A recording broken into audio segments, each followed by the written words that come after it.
Hello humanity, I'm Commander Mallorous, and welcome back to 3Com. In the last episode, our illustrious commander managed to offend Australia so badly that they left the council and succumbed to a swirling maelstrom of horror rather than continue to put up with my bullshit.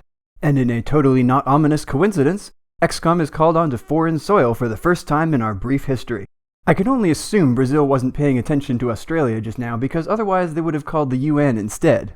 Or the Ghostbusters, or literally anyone other than me. But that's alright. Brazil can be the guinea pig for my new strategy where we ditch the PFC party and send out a squad of actual professional soldiers. Starting with Mikola Savchuk. Freshly promoted to Rocketeer, partly because we trust him not to blow up his own allies, and partly because I was honestly curious what happens when you give 50 pounds of explosive ordnance to a brony. Next up, Lan Yingdeng. During her sniper training, she proved quite capable of hitting targets at long range, but she still doesn't understand how to 360 no-scope somebody while calling them a faggot. Disappointing. Connie? Did we really name her that? Now I feel a bit guilty about forcing her to legally change it. Anyway, she's in infantry now, and I'm sure Mr. and Mrs. Connie are very proud of their daughter.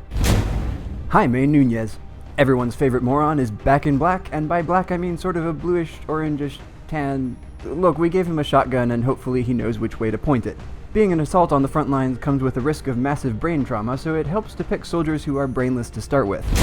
Kira O'Reilly has been promoted to gunner, mostly for her exquisite taste in heavy weaponry. For those of you not aware, the basic saw is already God's gift to violent psychopaths, but somebody basically looked at that and said, yeah, but what if we give it more power? A woman after my own heart. That's it for the veterans, but we're bringing along a new kid for some hands-on experience. Say hello to Gavin Brown, an Irish-Canadian rookie who gets to carry all the equipment nobody else wants. He's eager to learn from the professionals, but a couple of pranksters have done their best to convince him that aliens can't see the color purple. Rookies are just adorable sometimes.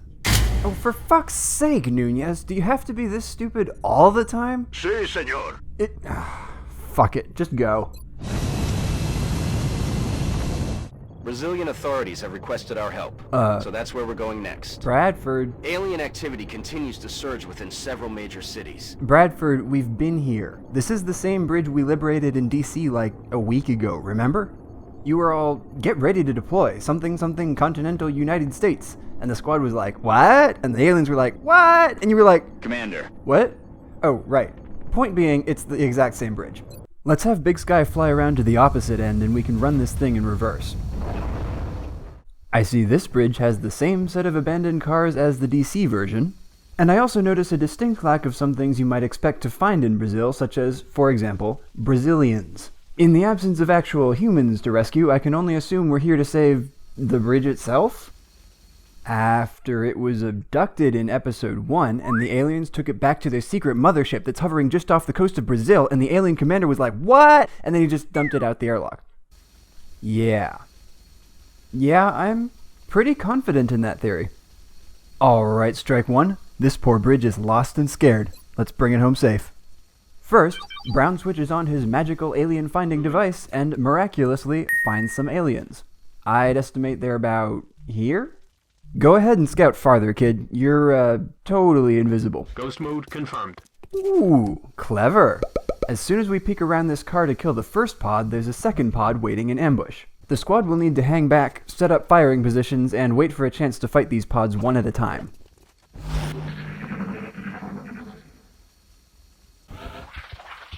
Golly, sounds like we got sectoids up in them there hills. Specifically, that there hill. Now it looks like the closest pod is far enough left that they won't notice when we peek out. Just so long as the new kid does this quietly. Moving out. Go loud. God damn it! Every fucking time. Sectoids don't see us yet? Better go loud. Fuck it. Brown, if you really want to make some noise, then go ahead. Yep, that's what I thought. Enemy's still alive. Doesn't matter though, our sniper can take this shot. But Mallorous, there's a car in the way. Thank you, viewer. Not only am I quite aware of that, but I also noticed that this is the same car we shot up in episode 1. Deng will attempt to thread her shot through one of those bullet holes, through a glass window, and into the chest cavity of an incorrigible alien fuckbucket who keeps trying to steal my bridge. Target eliminated. Tactics. Now, there are 3 ways this could play out. We charge them and get ambushed, they charge us and get ambushed, or nobody charges anybody and they just take pot shots through this gap from just outside Overwatch range. Let's swing the squad right to make sure that doesn't happen.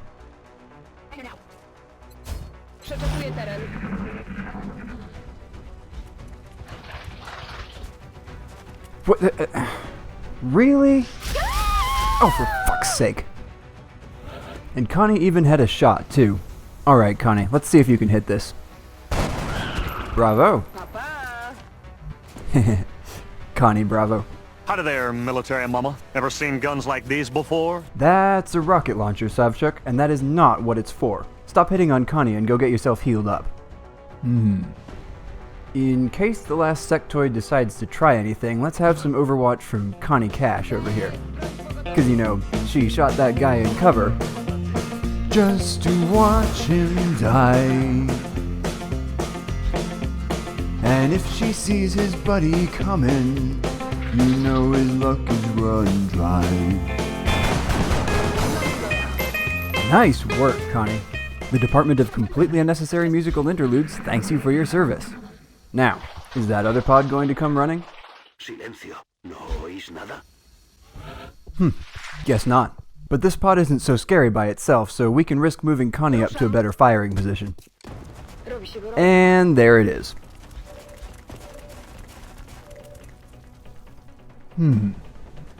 Shitty chance to hit from here. No LMG, no sniper shot. Nunez might activate something else if he moves up. I could dick around with this pod for a few turns, but I'd much rather throw some tactics at them and be done with it. Savchuk? I never leave home without my party cannon! Excellent. Now we put the rest of the squad in position to finish that survivor next turn.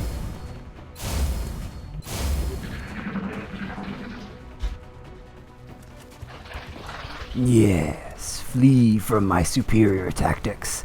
I can still see you. More importantly, Den can still see you. But Mallorous, there are 2 cars in the way. Fuck you. Tactics. Hostiles pacified. This message brought to you by Tactics.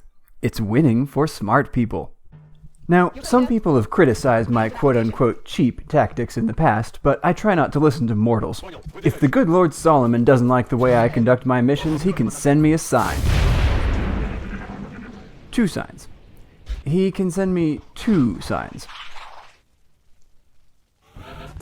That's what I thought. Now, back to winning. You see this ridge where we're lining up? The whole squad can take cover and have a shot at everything between here and the ledge, plus height bonuses in some parts.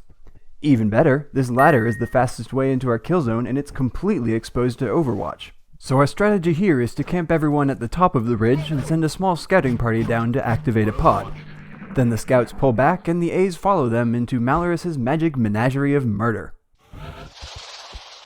Our scouts here are the 2 invisible idiots, Brown to find the pods and Nunez to bail him out if, when, something goes catastrophically wrong.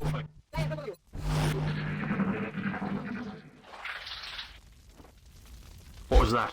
Nothing. It certainly wasn't an alien monster waiting in the darkness to pick off any expendable members of the cast. But why don't you go check it out, new guy? On it, Commander. Eyes on multiple targets. Ah, look at these adorable idiots taking cover between the burning boxes, burning truck, and burning burnination. Human children are trained from a young age to stick to high ground when the floor is lava. Because when you play The Floor is Lava, you win or you fry. He's down.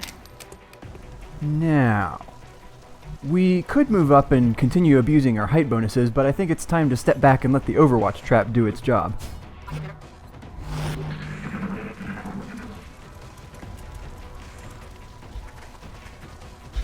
Anytime now.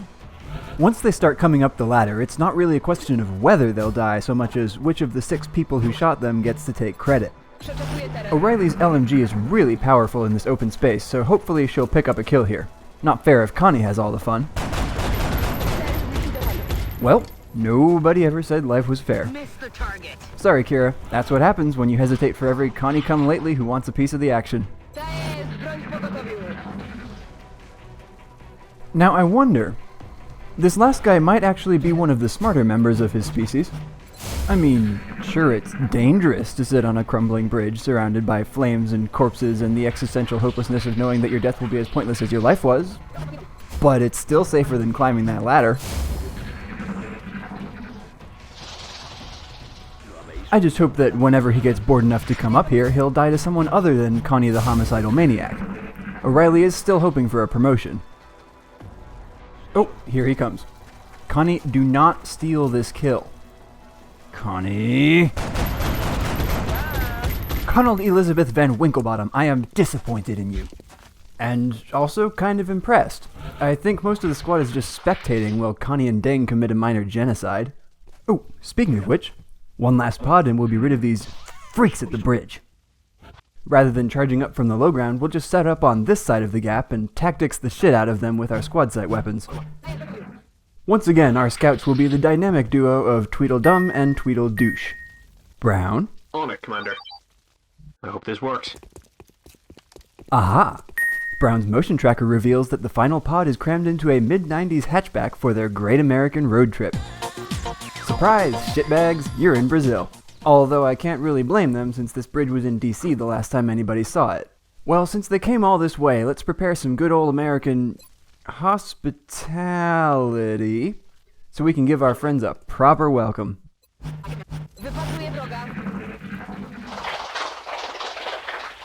What the hell was that? In sectoid, I believe that translates to, "Stop poking your brother, or so help me, I will turn this car around and drive us all the way back to Mars." Followed by an extended commentary on the quality of terrestrial fast food and, "Hey, don't you be talking shit about Brazilian McDonald's. Young lady, I will put you in a hamburger if you take that tone with me again." Brown, Nunez, get ready to put these sectoids in timeout if they start giving us attitude. Everybody else, just chill. If I've learned one thing today, it's that this squad eats sectoids for breakfast. Sectoid burgers, sectoid flambe, violently tenderized oh shit, that is not a sectoid. Go loud, go loud! Shoot something, you hick-picketing dickweasels! Hit something, you runt-punting That's a load of bull. Actually, the daddy drone isn't so scary by itself now that his friends just abandoned him. O'Reilly can suppress if we need to, and everybody else can just take pot shots until it goes down. Target down. And by everybody, I mean one of the two people who have been straight up murdering everything in sight today. I actually feel kind of bad about this. Those sectoids were clearly just trying to escape. They had an open road ahead of them, they were almost to safety, and then... Fuck you! I have an invisible wall, and none of you are leaving here alive. We can do this the hard way, or the long and hard way. What's it gonna be? Brown, go check on our friends. Affirmative. Ooh, they do want to play. Looks like it's finally time for O'Reilly to pick up a kill. 2 flags. You are spoiled for choice. Let's see. Eeny, meeny, miny. Fuck. Damn it. Guess O'Reilly's out of luck. Find someone who doesn't suck. Eeny, meeny, miny. Fuck you! Enemies down. This wholesale slaughter is brought to you by Tactics. Bitch. And now, little sectoid Gavin Brown will show you the fury of XCOM. More fury than that, please. Connie. Connie will show you the fury of XCOM. Savchuk. Fury. I'm so nervous right now! Oh my god, just shoot him. That was pretty terrible. If the 6 of you cannot handle a single flanked sectoid, I will become, ironically, quite furious. Nunez. Get up there and prove to me you are capable of taking on a malnourished egghead the size of a kindergartner.